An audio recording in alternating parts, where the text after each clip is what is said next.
Série O Selo de Deus na Lei. O tema de hoje é o propósito da lei.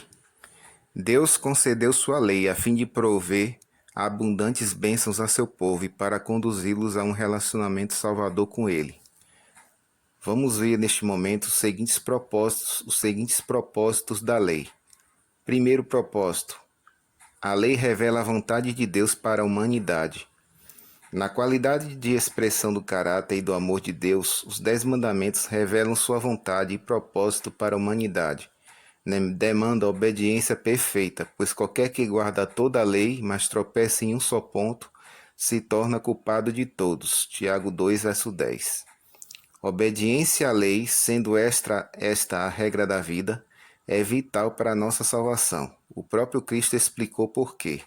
Se queres, porém, entrar na vida, guarda os mandamentos. Mateus 19, verso 17. Essa obediência somente é possível por intermédio do poder que o Espírito Santo, habitando no íntimo do ser, torna disponível. Segundo o propósito da lei, ela funciona como padrão de julgamento. Tal como Deus, seus mandamentos são justiça. Salmo 119, verso 172. Portanto, a lei estabelece o padrão de justiça. Cada um de nós será julgado por esses retos princípios e não por nossa consciência. As Escrituras dizem o seguinte: temei a Deus e guarda os seus mandamentos, porque Deus há de trazer a juízo todas as obras, até as que estão escondidas, quer sejam boas, quer sejam más. Eclesiastes 12, versos 13 e 14. A consciência humana é instável, a consciência de alguns é fraca, enquanto a de outros é corrompida, má ou cauterizada. Isso está em 1 Coríntios 8, verso 7 verso 12, Tito 1, verso 15, Hebreus 10, verso 22 e 1 Timóteo 4, verso 2. Tal como o relógio, não importa quão bem ele trabalhe, deve a consciência ser aferida de acordo com algum padrão, para que ela possa ser de algum valor. Nossa consciência nos diz que devemos proceder de modo correto, mas não diz o que é correto. Somente a consciência aferida de acordo com o grande padrão divino que é a sua lei pode evitar que mergulhemos no pecado. Outro propósito da lei: a lei aponta para o pecado. Sem os 10 mandamentos, as pessoas não podem ver claramente a santidade de Deus nem sua própria culpa ou necessidade de experimentar o arrependimento. Quando as pessoas não sabem que estão violando a lei de Deus, não se arrependem de sua condição de perdidas ou a necessidade do sangue expiatório de Cristo. Tendo em vista ajudar as pessoas a verem a sua verdadeira condição, a lei funciona como uma espécie de espelho. Tiago 1, verso 23 a 25. Aqueles que olham a seu próprio caráter defeituoso, em contraste com a justiça do caráter de Deus, compreendem que a lei revela que todas as pessoas são culpadas diante de Deus, Romanos 3, verso 19, e que são plenamente responsáveis perante Ele. Pela lei vem o pleno conhecimento do pecado, Romanos 3, verso 20, já que o pecado é a transgressão da lei, 1 João 3, verso 4. Efetivamente, diz o apóstolo Paulo, eu não teria conhecido o pecado, senão por intermédio da lei. Romanos 7, verso 7. Ao convencer os pecadores de suas culpas, ela os ajuda a compreender que estão condenados sob o juramento da ira de Deus e que estão diante da penalidade da morte eterna. A lei provoca neles, portanto, um senso de completo desamparo. A lei, também outro propósito da lei é que ela é um agente de conversão. A lei de Deus é um instrumento que o Espírito Santo utiliza para trazer-nos a conversão. A lei do Senhor é perfeita e restaura a alma. Salmo 19, verso 7. Quando depois de ver nosso verdadeiro caráter, compreendemos que somos pecadores, que estamos condenados à morte sem esperança. Sentimos a necessidade de um Salvador. Neste ponto, as boas novas do Evangelho tornam-se cheias de significado. Assim, pois, a lei indica a Cristo, o único que nos pode ajudar a escapar de nossa desesperada condição. Foi nesse sentido que Paulo se referiu tanto à lei moral quanto à cerimonial como sendo um tutor, ou um aio, cujo objetivo é nos conduzir a Cristo a fim de que sejamos justificados por fé. Gálatas 3, verso 24.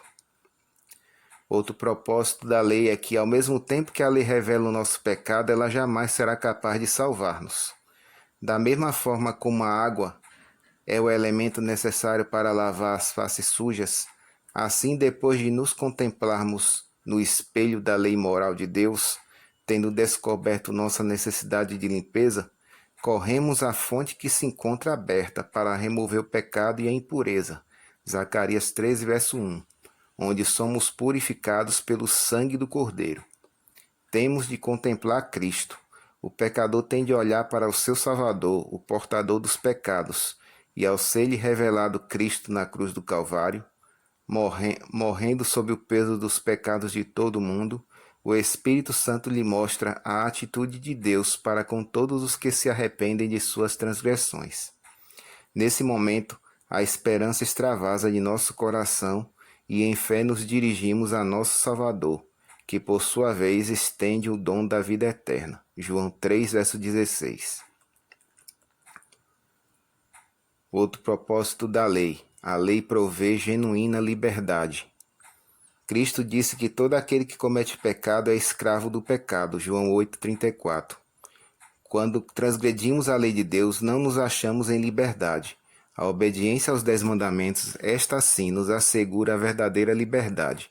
Viver dentro dos limites estabelecidos pela lei de Deus significa liberdade do pecado. Significa também liberdade diante daquilo que acompanha o pecado. O contínuo aborrecimento, a consciência ferida, a crescente culpa e o remorso, que minam as forças vitais de nossa vida.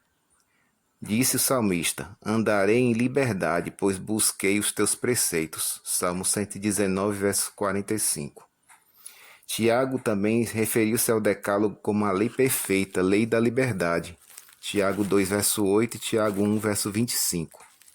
Para que pudéssemos receber essa liberdade, Jesus nos convidou a que viéssemos até Ele, com todos os nossos fardos e pecados.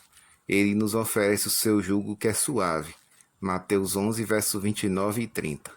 Se a lei é apresentada sem o poder salvador de Cristo, não há qualquer libertação do pecado, mas a graça salvadora de Deus, que de nenhuma forma invalida a lei, traz o poder que nos liberta do pecado, pois onde está o Espírito do Senhor, aí está a liberdade. 2 Coríntios 3, verso 17.